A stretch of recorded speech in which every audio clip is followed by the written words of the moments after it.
નમસ્તે વિદ્યાર્થી મિત્રો, કલર્સ એજ્યુકેશનમાં તમારું સ્વાગત છે. આપણે ચેપ્ટર 1 સમય પદ્ધતિ સંખ્યા પદ્ધતિ આપણે શીખીશું. તેનું સ્વાધ્યાય 1.1. તો પહેલાં સ્વાધ્યાયમાં આપણે જોઈએ, શું શૂન્ય એ એક સમય સંખ્યા છે? શું તમે તેને p પૂર્ણાંક તથા q શૂન્યતરે પૂર્ણાંક હોય તેવા p q માટે સ્વરૂપમાં લખી શકશો? તો આપણે જોઈએ કે આપણે PQ સ્વરૂપમાં લખી શકીએ છીએ કે નહીં.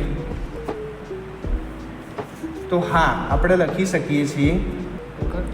હા, 0 1 સમય સંખ્યા છે. 0 એ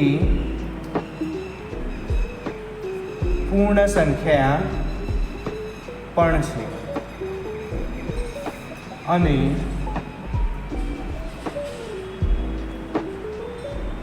પૂર્ણાંક સંખ્યા છે.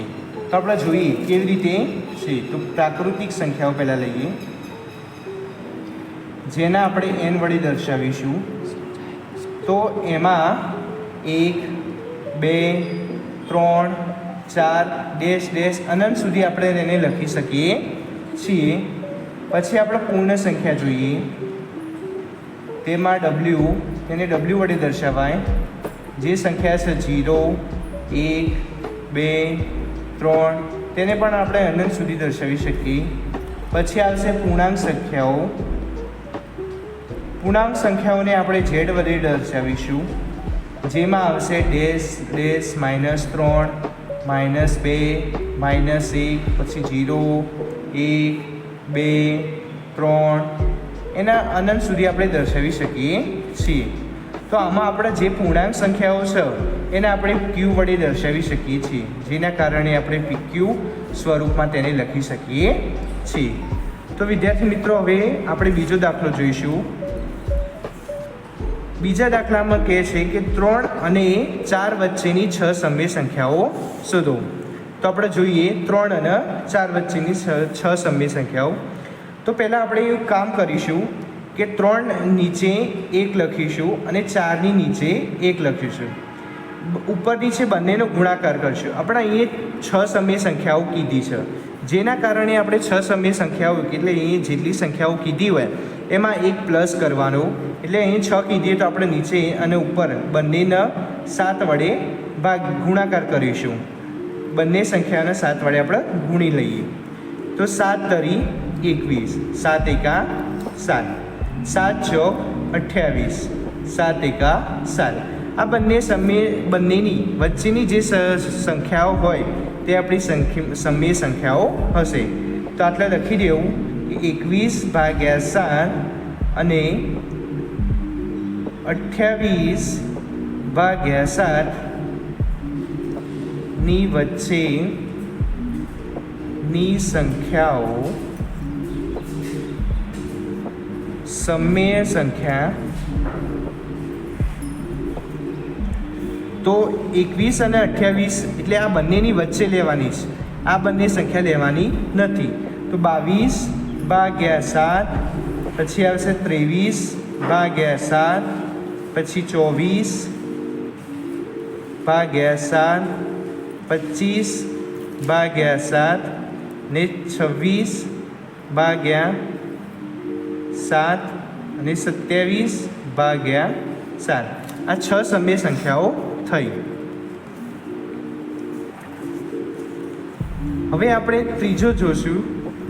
ત્રીજા દાખલામાં પણ એમ કીધું છે કે 3/5 અને 4/5 વચ્ચેની 5 સમય સંખ્યાઓ શોધો. તો આપણે અગાઉ જે 6 સમય સંખ્યાઓનું શોધ્યું તેમ હવે આપણે 5 સમય સંખ્યાઓનું શોધશું. હવે અહીં 5 કીધા છે તો આપણે 1 પ્લસ કરીશું, એટલે બંનેને 6 વડે ભાગીશું, ગુણીશું. 3/5 તો બંનેના ઉપર નીચે ગુણાકાર આપણે 6 વડે કરીશું અને 4/5 ગુણ્યા 6 તો 6 તરી 18 અને 6 પંચું 30. 4 છંગ 24 અને 6 પંચું 30. તો તો 18/30 અને 24/30 વચ્ચેની સમય સંખ્યા લઈશું. 18/30 અને 24/30 ની વચ્ચેની સમય સંખ્યા. તો 18 અને 24ની વચ્ચેની લેવાની છે, 18 અને 24 લેવાના નથી. તો 19/30, 20/30, 21/30, 22/30 અને છેલ્લી 23/30. આ થઈ આપણી 5 સમય સંખ્યાઓ. હવે ચોથો દાખલો જોઈશું.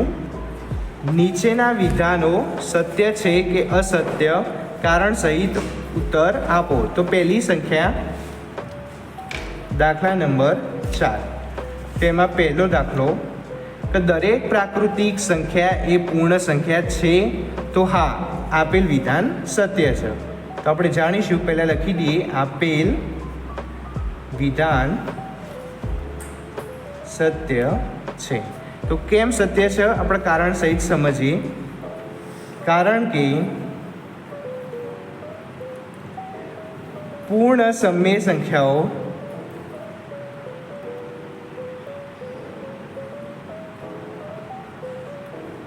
જથ્થામાં દરેક પ્રાકૃતિક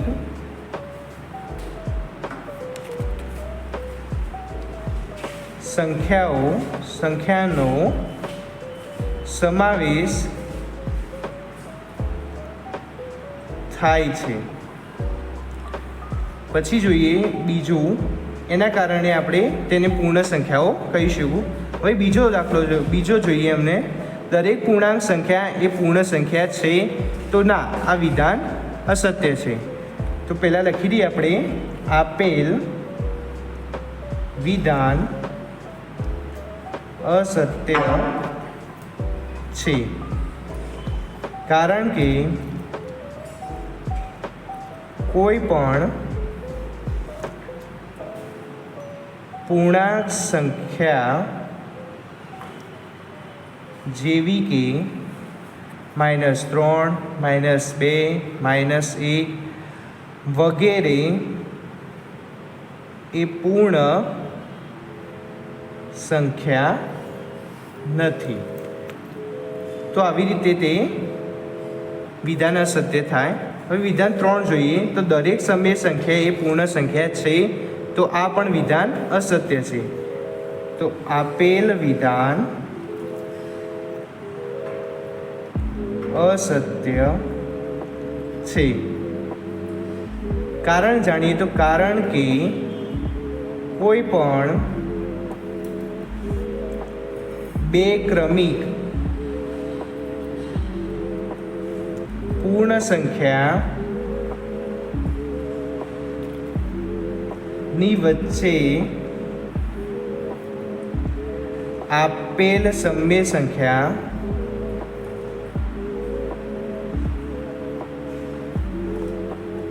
એ પૂર્ણ સંખ્યા નથી.